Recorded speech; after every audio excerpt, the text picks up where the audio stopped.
भजले भजले मन भजले भजले मन भजले सबका प्यारा नाम गोविंदा।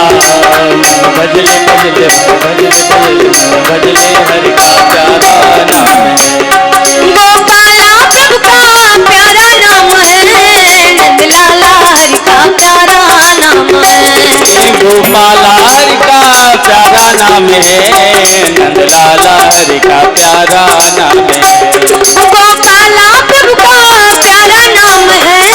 नंदलाला हरि का प्यारा नाम है। गोपाला हरि का प्यारा नाम है। नंदलाला हरि का प्यारा नाम है। ओ भजले राधे गोविंदा मन भजले प्रभु का प्यारा नाम है।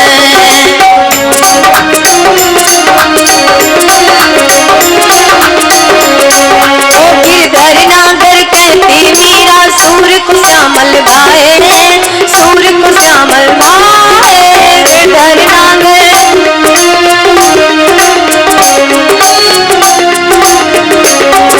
नाम दे और तू कराम दे। नाम दे और तू कराम दे। विठल विठल गाए तो विठल विठल गाए भजले भजले राधे गोविंदा मन भजले हरि का प्यारा नाम है। गोविंदा मन भजले हरि का प्यारा नाम है।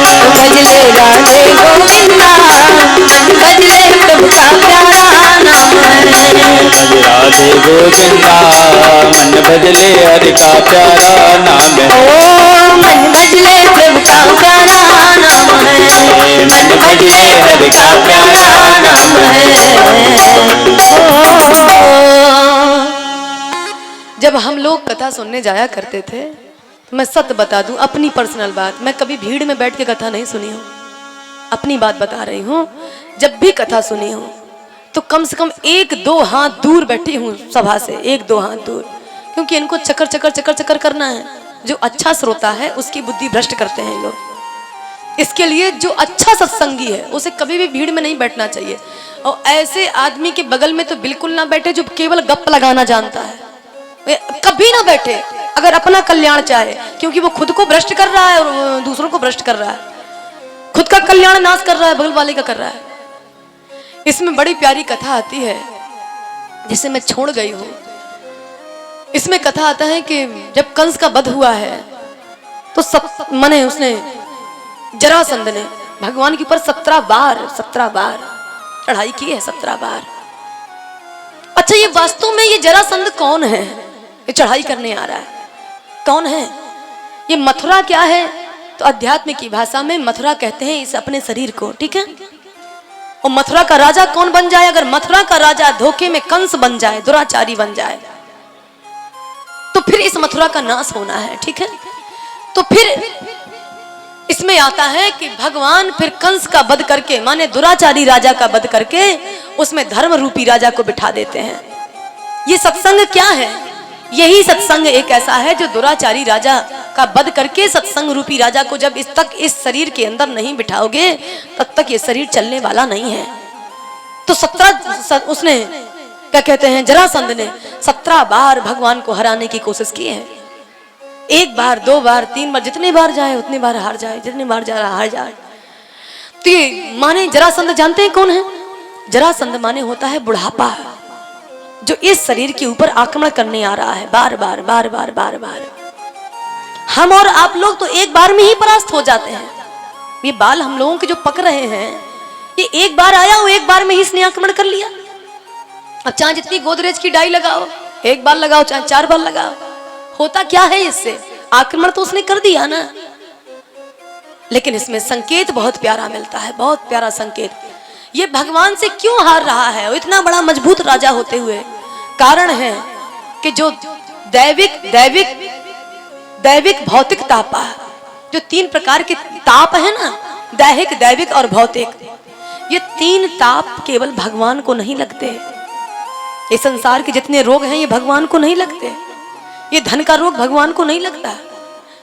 इसके लिए कहते हैं ये जरा माने होता है बुढ़ापा।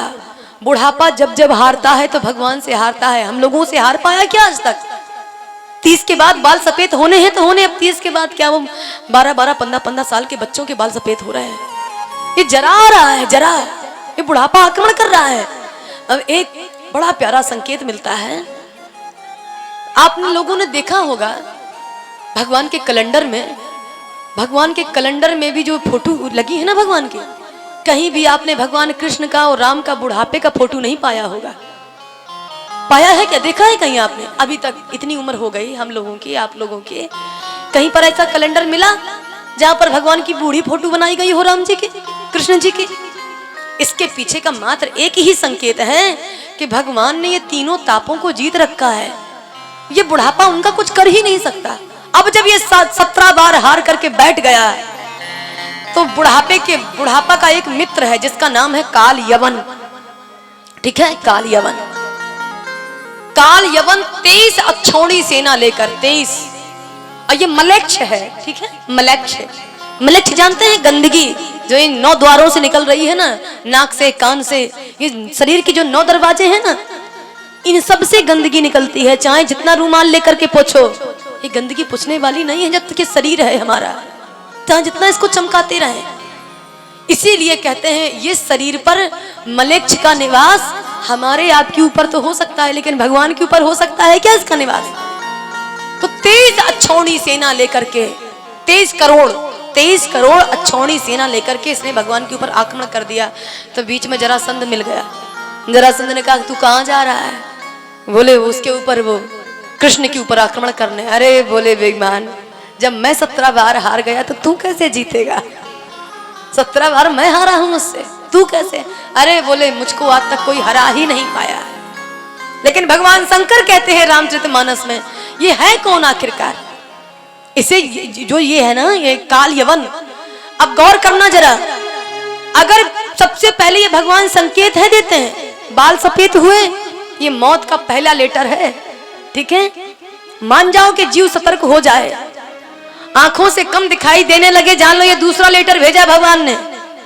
और दांत हिलने लगे तो जान लो कि आप तो गड़बड़ काम है। नहीं, कान का ये तीसरा और दांत का ये चौथा। और उसके बाद में अब तू जल्दी से हो जा तैयार, सवेरे चला जाएगा, है ना?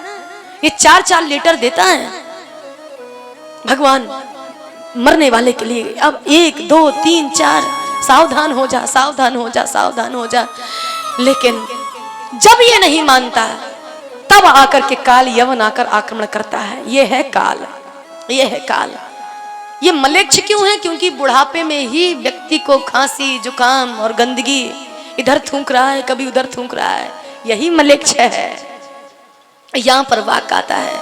ये कथाएं हमें कुछ विशेष संकेत दे रही हैं, कुछ विशेष संकेत।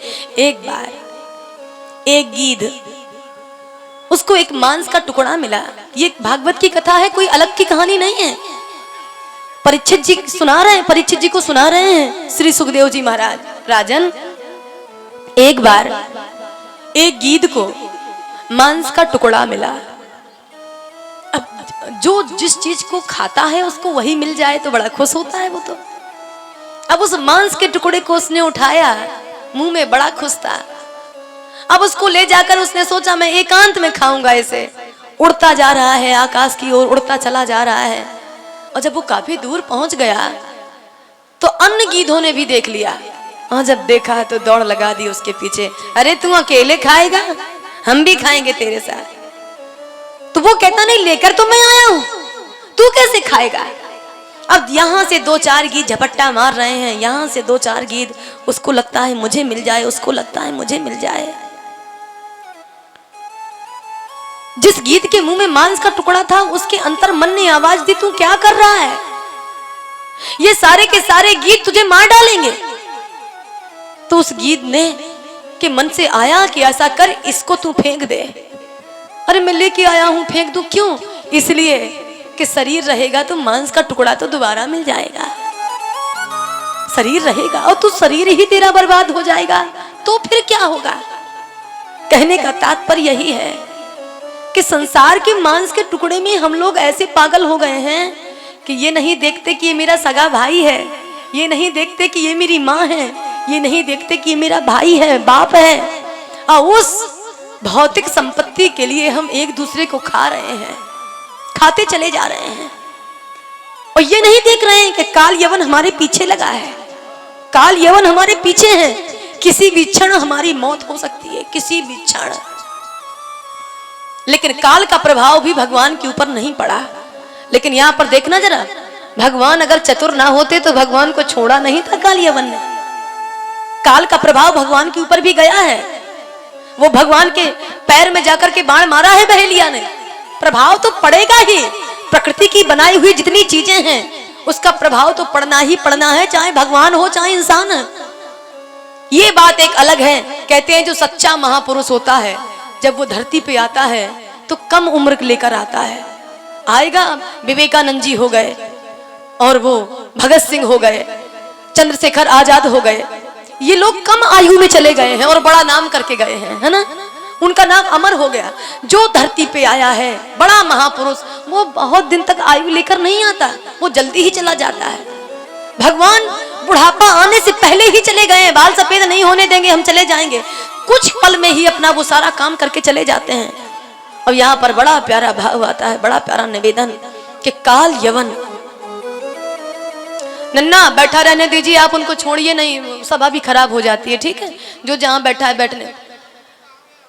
तो अब क्या करेंगे, आप कहाँ बैठेंगे, यहाँ भी आगे भी जगह नहीं रह गई है, आप बैठिए, आप बैठ जाइए, आप वहीं आगे जाके, वो सभा बिगड़ती है बार बार।